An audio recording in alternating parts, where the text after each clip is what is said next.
Ang katarata ay ang paglabo ng paningin dahil sa pag-uulap o clouding ng lens of the eye, which is typically clear.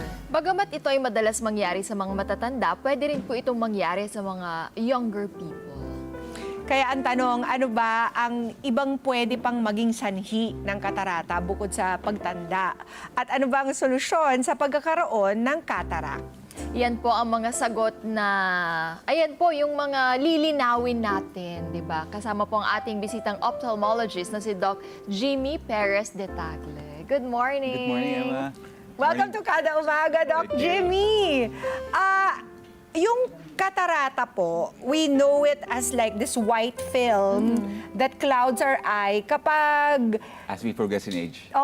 as we get older. Pero, is it true that it is not usually, it's not always just the older people who get it? That's true, Pia. Kasi most of the time, cataracts can be caused by aging, right? Yun ang pinaka number one cause po nila is pag nagkakaedad tayo.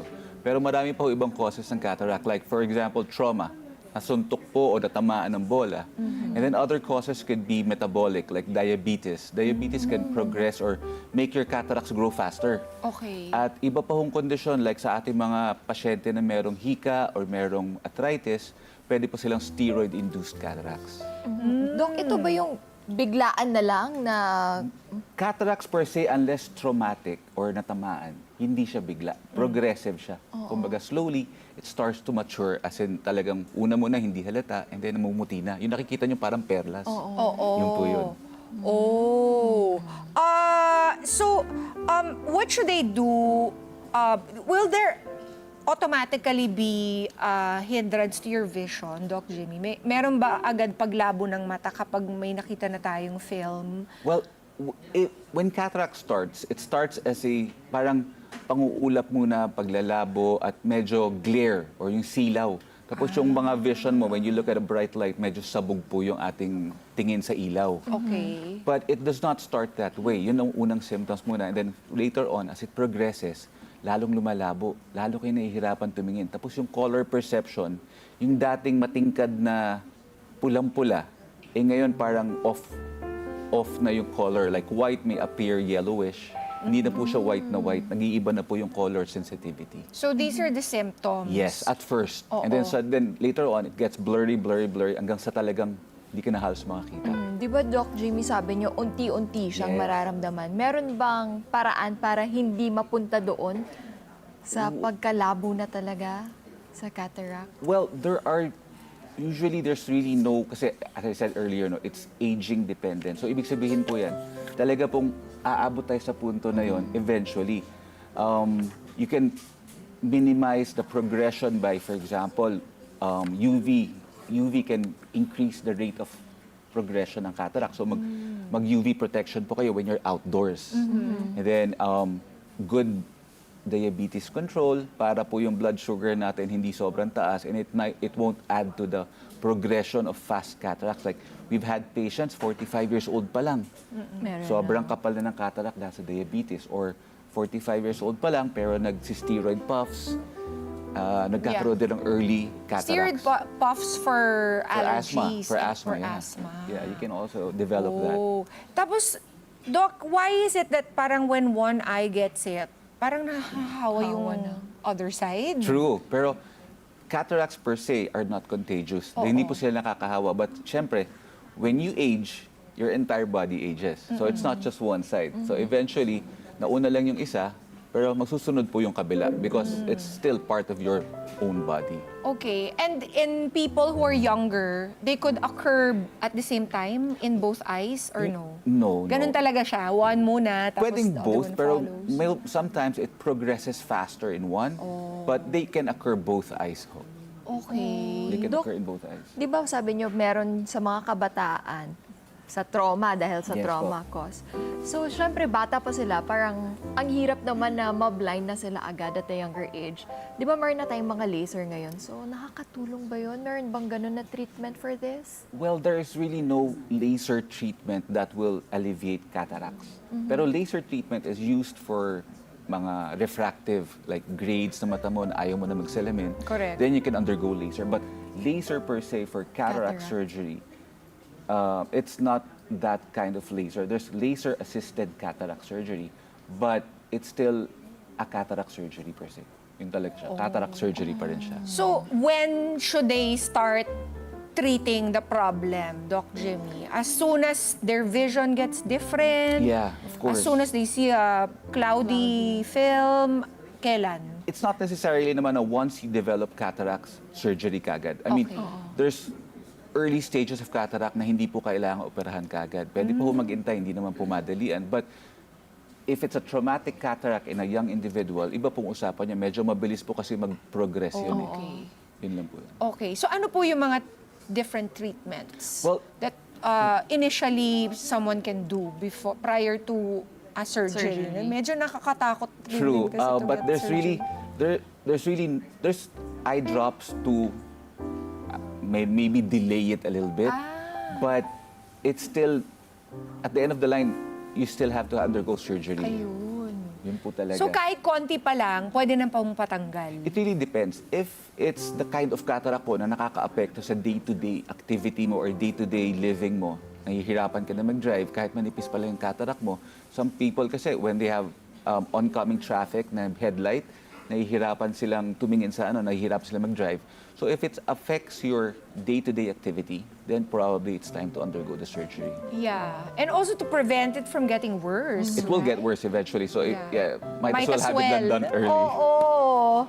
Kaya, okay. And syempre, they have to consult their doctor, right? Yes, Before consult putting first. any Medication. any drops into their eyes, di ba? Should we go, Emma, to our Yes, fake sa or fake fact na tayo. Okay, pakisabi lang, Doc Jimmy, if these things are fake or a fact, ang operasyon para sa katarata ay masakit at delikado. Fake. No sense, scaring our kadas. Truth. What is it like po? Well, At normally saka, gaano katagal yung downtime, yun yung gusto na malaman, syempre. Well, normally, the cataract procedure itself takes around mga 15 to 20 minutes. Tapos, the anesthesia we use is, most of the time, it's eye drop or topical anesthesia. Pero sometimes, pag medyo kabado yung pasyente or may underlying condition, then we sedate the patient. Pero most of the time talaga eye drop anesthesia lang. 15 to 20 minutes. Wow. And then, it's an outpatient Yes po. thing. Most of the time, it's outpatient talaga. Oo, kailangan lang nila na may mag-drive sa kanila. Yes. Obviously. Tapos meron Kasi silang goggles after surgery. may goggles. Yeah. Tapos may downtime po ba? Kailangan ba nilang mag-leave from work or Well, school? I would strongly advise them to take a leave first para makapagpahinga rin ng konti. Gaano Especially if they're katagal, Doc? 1 week. Probably kasi minsan it depends on the kind of work you do. If you're into the manual or talagang lifting work, you have to take a leave muna. Yes, Pero pag yung mo is table Office, office work, oo. maybe you can go back to work in 1 to 2 days. Perfect. Next, eto na. Ang paglalagay ng eye drops ay nakakagamot ng katarata. Oo, fake. Kasi ang dami na ngayon, Doc, di ba? No. Pero pwede ba siyang maging cause din? Well, steroid eye drops can cause cataracts to progress. Steroid kasi siya, no? But dami kasing lumalabas ngayon ng mga cure-all eye drops. I'm sure Yes. you've seen it on the page. No? But, this cure-all eye drops, really, there's no It's just truth a in it. marketing gimmick. Yeah. And but will it harm? Well, depending on what they put inside there, as long as there's no steroid naman or anything like more severe than that, I don't think there's any danger naman for that. Although I still have to see the actual eye drops before I really make my comment on that. Ito, Doc, in recent years, di ba, nahihilig tayo dun sa mga maaanghang, parang mentholated eye drops mentholated na eye binibili drops. natin sa Japan. Is this okay? Yeah, they're okay. Okay naman. Okay. Kasi, Ano bang nagagawa nun, Doc? Well, it actually just lubricates your eye. Kasi sometimes when we have this work na we're computer-based, nakaharap tayo sa computer most of the time, nangyayari is our blink reflex. We're too focused that we don't blink as much. And we need our blinking to lubricate our eyes. So nagde-dry siya. So that's why we need these lubricants to keep on lubricating our eyes to prevent dryness. So okay lang naman yun? Okay lang. No problem. Okay. at saka, Sarap sa mata, no? oo. mahapdi siya na fresh. masarap. Oo. Feeling fresh after. Tsaka kami, we wear so much makeup na sometimes Doc Jamie, ay nagkonsulta na, might as well, nandito na si Doc Jamie, nangangati talaga after. Diba? So It's those are allergy. okay to Yeah, use? it's Just to like- relieve the itchiness and the tiredness of your eyes, And diba? to wash it off. To wash off it all the off. dirt that accumulates in your eye. Good. Oo. Yung mami ko mahilig mag-eye wash. Yung binababad yung mata niya sa... Water? Tap water? No, Oh. it's like an eye wash talaga. Na binibili naman niya sa Hong Kong. Okay. Just to relieve it daw, whatever. So anyway, fake or fact, Doc? Magpakonsulta ka na lang, mami, ha? Tama yung ginagawa mo. Dapat ay fully developed ang katarata bago po ito operahan. We know that this is a... Well, actually. Oh, okay. Okay. To clarify kasi, cataract surgery, once it's there or nandyan na talaga yung katarata mo, you can either opt to have it done early or wait for it to mature. The advantage and disadvantage, pag maaga mo pinaoperahan yung katarata mo, Bumalik. hindi siya babalik. Ah, okay, good. Permanent. But- But the thing is, if you have it done early, surgery is a lot easier, recovery is a lot faster. The thicker your cataract, mas makapal, syempre mas mahihirapan yung cirujano, mas matatagalan yung surgery, and we would have to use a higher power of phaco machine, the power, the energy emitted by the probe, and mas mamamaga, mas maaaring mamaga ang cornea ng mata, so it will take longer to heal. Okay. And the harder the cataract, the harder the surgery, you're more prone to complications. Yes. So, hindi kailangan umabot sa sobrang kapal, pero at the same time, wag mo naman paabuti sa sobrang kapal. Pero you can have it done earlier, mid, but not too late. So, hindi mo kailangan pahinugin, pero at the same time, kahit hindi naman kailangan ng sobrang aga. Kasi you can still function even with cataracts, you can still drive until such a point that it affects your day-to-day Tama. living. Pag naapektuhan na yung pagtrabaho mo, pagmaneho mo, then that's the time to have it done. Kasi Doc Jimmy, what is the worst case scenario for someone who doesn't get the cataracts operated on? Pwedeng pagkabulag ba ang Yeah, mga resulta actually, we nito? had that before. Worst case scenario is that the cataracts can progress to glaucoma and sobrang pula, sobrang sakit, biglang labo ng mata mo. At it's really, really red and the pupils are not moving because of the glaucoma.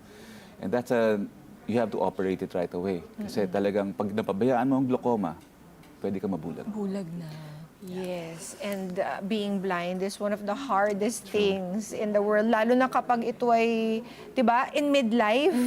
Yung Early nasanay ka na you go through life with your vision tapos biglang mawawala, kaya mag-ingat po tayo mga kada at maraming salamat Doc you, Doc. Jimmy Thank you very much. for Thank this you very much. invaluable interview, 'di ba? And for consultations, saan po ba kayo pwedeng mahanap?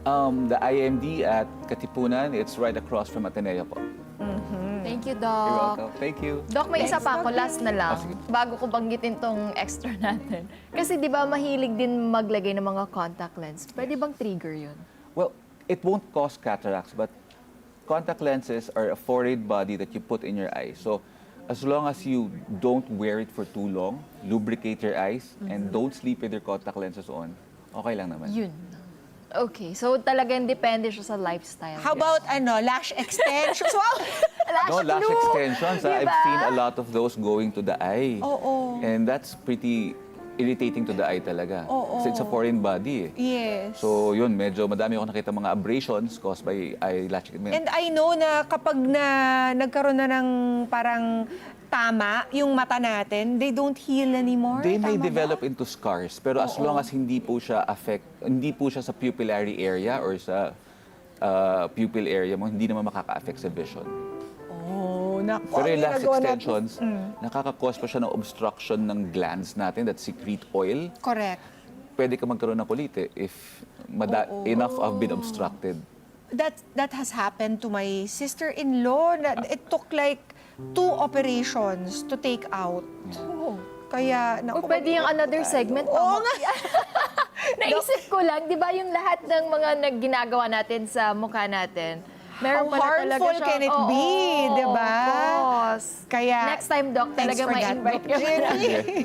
You're welcome. Anyway, maraming salamat, Doc. At ang ating mga tak, mga kada ay mahalaga. Bahagi po yan ng ating katawan na dapat nating ingatan. Kaya nga po, gawin po natin ang lahat para ang ating mga mata ay mapangalagaan. Let's get together. Sanhi 25. Sanhi 25.